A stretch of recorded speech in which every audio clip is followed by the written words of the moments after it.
ওদের মুখ জোর কমে, ওদের বর্ডারে পৌঁছে যাচ্ছে পেঁয়াজ আলু, চিকিৎসার জন্য লোক পাচ্ছে না।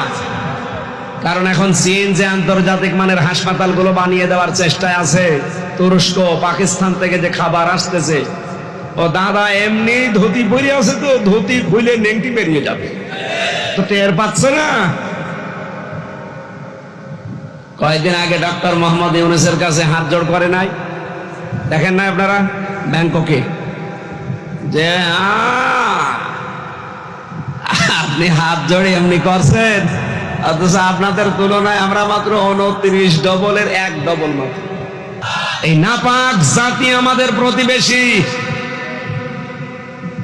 এই নাপাকরা প্রতিবেশী থাকার কারণে আজ আমরা দাঁড়াতে পারি না। কয়েকদিন আগেও মালয়েশিয়া ছিলাম, ওরা 2004 সাল থেকে দাঁড়িয়ে গেছে, অথচ মালয়েশিয়াটা পুরা আপনাদের এই বান্দরবন, কক্সবাজার অথবা যে খাগড়াছড়ি, রাঙ্গামাটি এইরকম এলাকা বাংলাদেশের চাইতে প্রায় 5 ডবল বড়। পুরা এলাকাটাই সব এরকম, অথচ তারা দাঁড়িয়ে গেছে আজ। তাদের আশপাশের প্রতিবেশীগুলো থাইল্যান্ড, ইন্দোনেশিয়া, সিঙ্গাপুর, তারা খারাপ হোক কিন্তু প্রতিবেশীগুলো ক্ষতি করে না। আর আমরা এমন প্রতিবেশী পেয়েছি, শয়তানরা খালি মিথ্যা কথা বলে।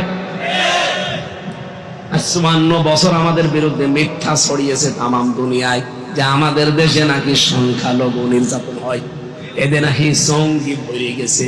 অথচ আজ 8 মাস 5 দিন চলছে, কোন জঙ্গি আছে? আজ 13 তারিখ না, 11 কোনে 13 হলে আপনি আগস্টের 5 তারিখের পরে দেশটা স্বাধীন হয়েছে দ্বিতীয়বার, এর 3 দিন পরে ডক্টর ইউনূস ক্ষমতা নিয়েছে। কথা বলেন না কেন?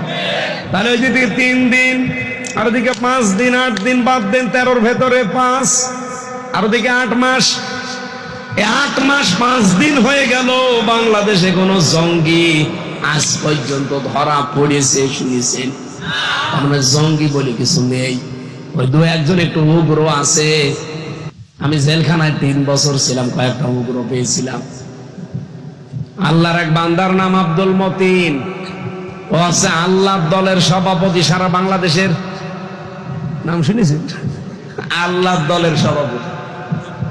ওনার একদিন বললাম, ভাই আপনি তো সভাপতি, আল্লাহর দলের সেক্রেটারি কে? বলছে আমার ছেলে। ও সভাপতি, ও ছেলে সেক্রেটারি। এই দেশে আর কেউ নেই, এই হচ্ছে জঙ্গি। এগুলো পুরা নাটক। এটা এই ইহুদিরা, এই খ্রিস্টানরা আর মুশরিকরা টাকা পয়সা দিয়ে বাংলাদেশে এই দেশটা যেন অস্থিতিশীল থাকে।